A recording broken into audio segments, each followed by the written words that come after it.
जय श्री कृष्ण। महाभारत में कर्ण भगवान श्री कृष्ण से पूछते हैं, मेरी माँ ने मुझे उसी क्षण छोड़ दिया जब मैं पैदा हुआ। क्या यह मेरी गलती है कि मैं एक नाजायज बच्चा पैदा हुआ? मुझे द्रोणाचार्य से शिक्षा नहीं मिली क्योंकि मुझे क्षत्रिय नहीं माना जाता था।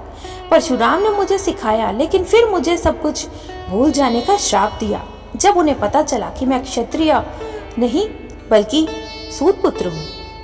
एक गाय गलती से मेरे बाण से लग गई और उसके मालिक ने मुझे बिना किसी गलती के शाप दिया।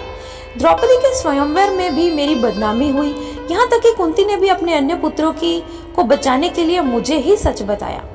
मुझे जो कुछ मिला वह दुर्योधन की दानशीलता से था, तो मैं उनका पक्ष लेने में गलत कैसे हूँ? भगवान श्री कृष्ण जवाब देते हैं, कर्ण, मैं एक जेल में पैदा हुआ।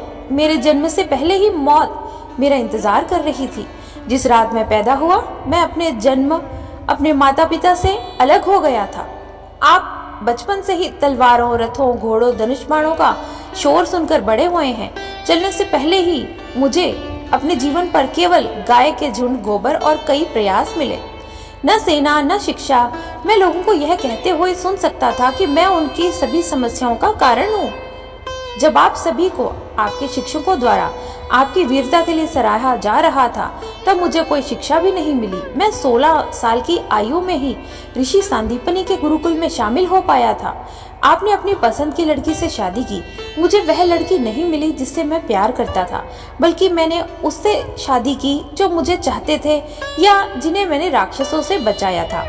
मुझे अपने पूरे समुदाय को जरासंध से बचाने के लिए यमुना के किनारे से दूर समुद्र के किनारे ले जाना पड़ा। मुझे भागने के लिए कायर भी कहा जाता था, रणछोड़ भी कहा जाता था।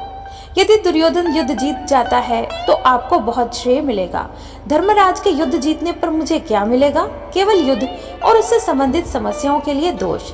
एक बात याद रखना कर्ण, जीवन में हर किसी के सामने चुनौतियां होती हैं। जीवन में कोई भी व्यक्ति का किसी भी जीवन पर अगर हम देखें तो वह आसान नहीं आपको मिलेगा, लेकिन क्या यह सही है कि धर्म और आपके मन यानी कि विवेक के लिए जाना जाता है?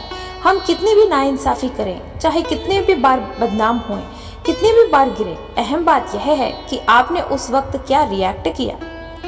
जिंदगी की नाइंसाफी आपको गलत रास्ते पर चलने का लाइसेंस नहीं देती। हमेशा याद रखें, जीवन कुछ बिंदुओं पर कठिन हो सकता है, लेकिन भाग्य हमारे द्वारा पहने जाने वाले जूतों से नहीं बल्कि हमारे द्वारा उठाए गए कदमों से बनता है। जय श्री कृष्ण।